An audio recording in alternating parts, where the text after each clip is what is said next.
क्या भगवान सच में होते हैं? क्या आप भगवान में मानते हैं? ये दो सवाल कई बार मैंने फेस किए हैं अलग अलग क्लासेस में, अलग अलग जगहों पर, अलग अलग सेमिनार्स में। और आज मैं इस वीडियो के अंदर खुलासा करने वाला हूं अपने मेरा क्या मत है भगवान को लेकर के, और क्या भगवान में मानता हूं नहीं मानता हूं।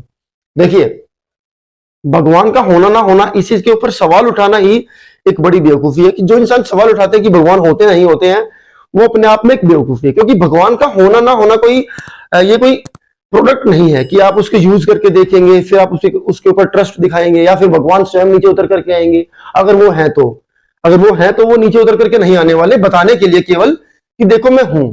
ठीक है, तो ये एक विश्वास की बात होती है। कुछ लोग विश्वास करते हैं, कुछ लोग विश्वास नहीं करते हैं। लेकिन हाँ, एक बात मैं यहां पर ऐड करना चाहूंगा, जो मेरा मत है कि अगर भगवान है भी या भगवान नहीं भी है, दोनों ही कंडीशंस में पूजा पाठ की वैल्यू मेरी नजरों में कम है।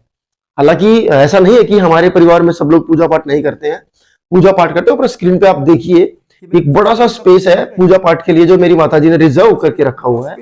तो पूजा पाठ में लोग मानते हैं, ऐसा नहीं है नहीं मानते। मैं किसी को ये भी नहीं कह रहा कि मत मानो, लेकिन मैं अपना मत यहां पर जाहिर कर रहा हूं। जो सवाल मेरे से पूछा जाता है उसका जवाब मैं यहां पर देने की कोशिश कर रहा हूं।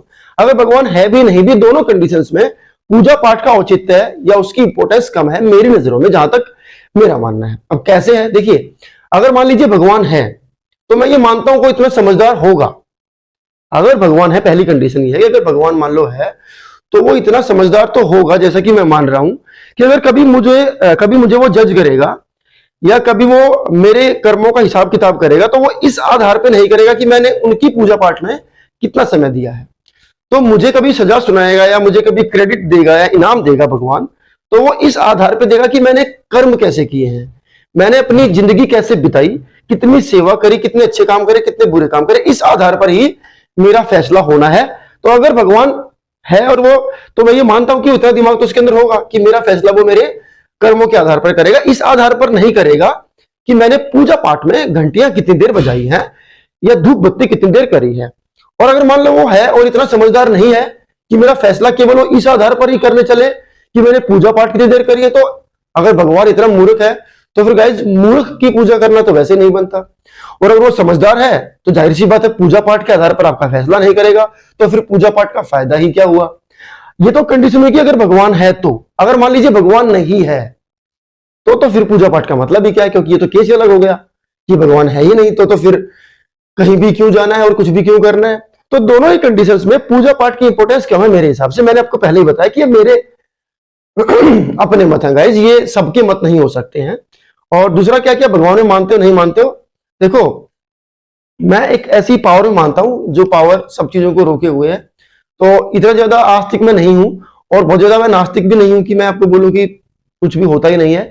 लेकिन हाँ, मेरा ये मत है कि भगवान है, अगर है तो वो मैं उसको समझदार मान करके चलता हूं और मुझे उसकी पूजा पाठ करने की रिक्वायरमेंट नहीं है। देखिए, तो अब ये सवाल का जवाब आपको मिल चुका होगा कि मैं भगवान में कितना मानता हूं। क्योंकि मैं भगवान में मानता हूं, मैं उस भगवान में मानता हूं समझदार भगवान है, जो केवल इस आधार पर मेरा जजमेंट नहीं करेगा कि मैंने पूजा पाठ में कितना समय उनके लिए खपाया है, कितना समय उनको दिया है।